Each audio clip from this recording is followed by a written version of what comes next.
le comptoir japonais. Qu'est-ce que tu veux? Je vais tout expliquer. Ah! Vous êtes qui?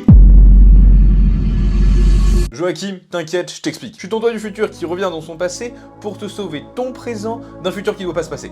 Quoi? En gros, t'inquiète, je suis le Joachim du futur. Ah, on n'avait pas assez de budget pour 2 comédiens. C'est vrai, mais je suis avant tout là pour te sauver de la malédiction du masque. Ok, c'est cool.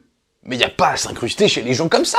Alors, c'était chez moi avant d'être chez toi. Tu vas pas commencer à me prendre la tête. La vidéo, elle est déjà assez compliquée comme ça. Oh putain, je vais me casser les couilles tout seul. J'ai eu une journée assez compliquée comme ça, avec ce masque. Alors maintenant, tu vas me trouver une solution. Et en plus, c'est même pas le même que dans le Jojo. Mais je t'ai dit qu'on n'avait pas de budget dans nos vidéos. Et puis, je suis là pour t'aider. Mais déjà, qu'est-ce qui me fait dire que t'es bien moi? Ok, c'est quoi le prénom de ma première petite amie? Tu n'as jamais eu de copine. C'est vrai. Mais alors c'est quoi ça? Alors, laisse-moi t'expliquer.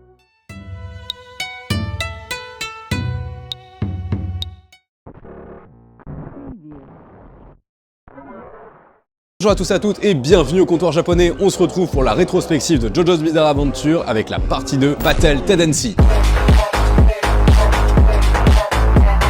La deuxième partie est prépubliée entre 87 et 89 dans le Weekly Shonen Jump. Toujours le même? Elle est compilée en 69 volumes, soit grosso modo 7 tomes. L'adaptation des avis de production fait 17 épisodes, je vais pas le dire à chaque fois, mais ils ont réussi à retranscrire le style d'Araki, et elle est encore une fois de qualité. Eh bah si, tu l'as dit mon pote. Souvenez-vous, à la fin de la partie 1, Jonathan et Dio se sont entretués dans un combat déchirant sur un bateau. Irina, la femme de Jonathan, a survécu, et nous allons donc suivre les aventures de son petit-fils, Joseph. Joestar. Et pas Morville. S'avère être un surdoué de l'ombre qu'il maîtrise depuis sa plus tendre enfance. J'appelle ça être précoce. Tu sais faire ça, toi? Bah moi j'ai 23 ans et j'ai mon permis. Enfin, j'ai failli l'avoir. Il va apprendre que Speedowagon Le GOAT. a été tué. Il va se rendre au Mexique pour enquêter et en apprendre davantage. Il va découvrir qu'en réalité Speedowagon a été capturé par Bah vas-y, dis-le. des hommes dirigés par un moustachu colérique qui a fait parler de lui dans les années 30 et 40. Ah, tu parles des nazis. Ce dont on ne doit pas prononcer le nom sur YouTube. On se rend compte que les nazes ont réveillé un homme dans un pilier. D'où la blague de la première vidéo. Pilier, homme du pilier.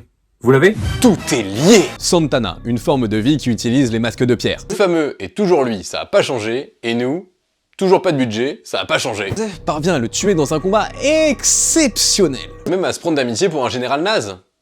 Jamais j'aurais cru dire ça un jour.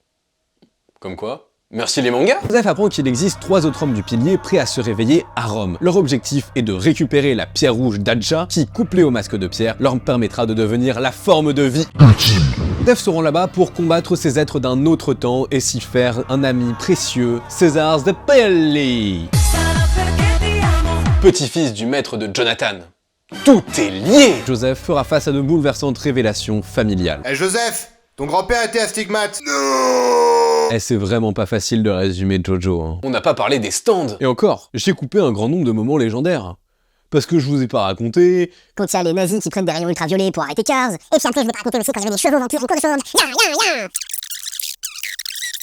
Bon, tout ça pour vous dire qu'il a fini chauve. Si est l'une de mes préférées, notamment grâce au personnage de Joseph. Meilleur des Jojo. Dites-moi en commentaire lequel est votre préféré. Il ne faut pas oublier que JoJo's Bizarre Adventure est avant tout une histoire de famille. Un élément le rapproche de son père ou de son grand-père. Déjà, tous les 3 se sont sacrifiés pour combattre le masque de pierre ou ceux qui ont succombé à son pouvoir. Jonathan, on l'a dit dans la vidéo précédente, c'est son combat contre Dio. Son père, quant à lui, était un officier britannique dans l'armée de l'air pendant la Première Guerre mondiale. Pas un manieur de l'onde.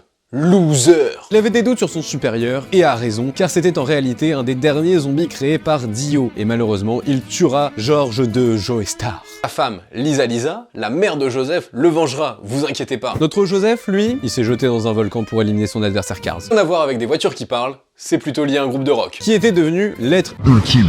Mais ne vous en faites pas, il a réussi à survivre comparé à ses ancêtres. Ne me demandez pas comment, et ne me demandez surtout pas de le refaire. Il apprendra à maîtriser l'onde, tout comme son grand-père, pouvoir que Joseph utilisera de manière bien plus subtile. Il va s'approprier cet héritage pour le passer à un tout autre niveau. Il va insuffler de l'onde dans de la laine et l'utiliser comme conducteur, ou alors il en mettra sur ses boules. Wow, je vous arrête, c'est un claqueur américain ou tac-tac. La sensei de Joseph, Lisa, est en réalité sa mère, telle qui lui transmet son savoir sur l'onde. Je vous l'ai dit, c'est une histoire de famille. L'idée d'héritage est liée également à ses adversaires. On le retrouve cette idée dès le prologue avec son combat contre Straizo. Référence au groupe de rock Dire Straits, c'est cadeau. Un des alliés de Jonathan dans la partie 1, et ça fait tout de suite le lien entre les deux parties. Renier ses enseignements, son héritage, transmis et à transmettre, car il voyait que l'on ne pouvait pas le garder jeune éternellement. Il cherche à être immortel.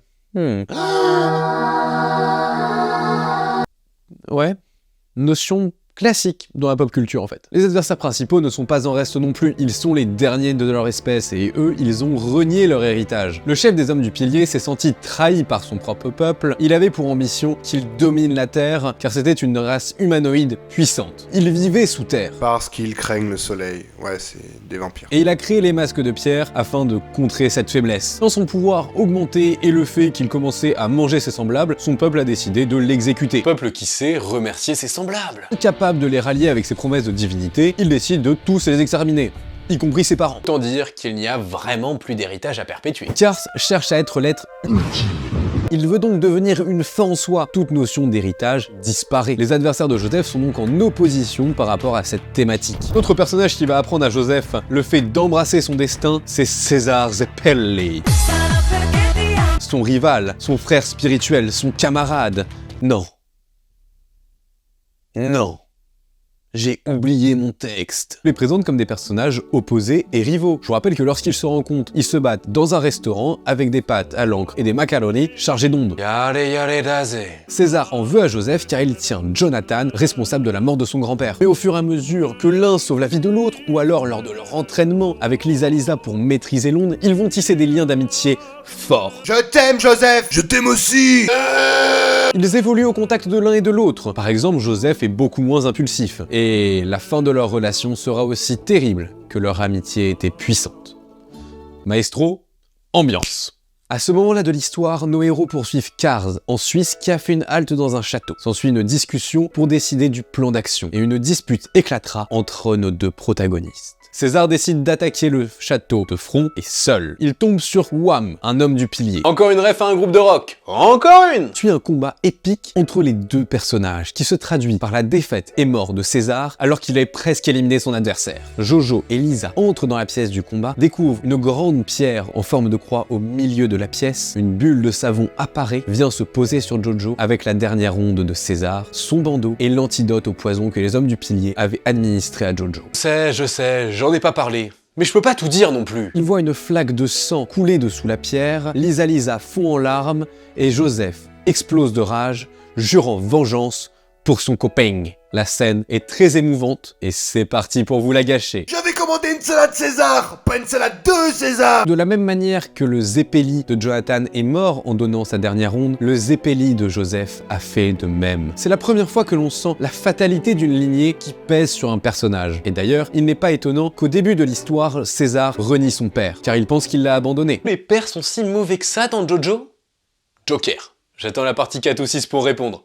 Une fausse idée de son père car en réalité il était parti étudier les hommes du pilier. Il cherche donc à renouer avec son héritage. Joseph Joestar, dans la partie 2 Battle Tendency, par son évolution en passant d'un jeune insouciant à un combattant responsable et mature, nous montre l'importance d'une histoire de famille pour une famille.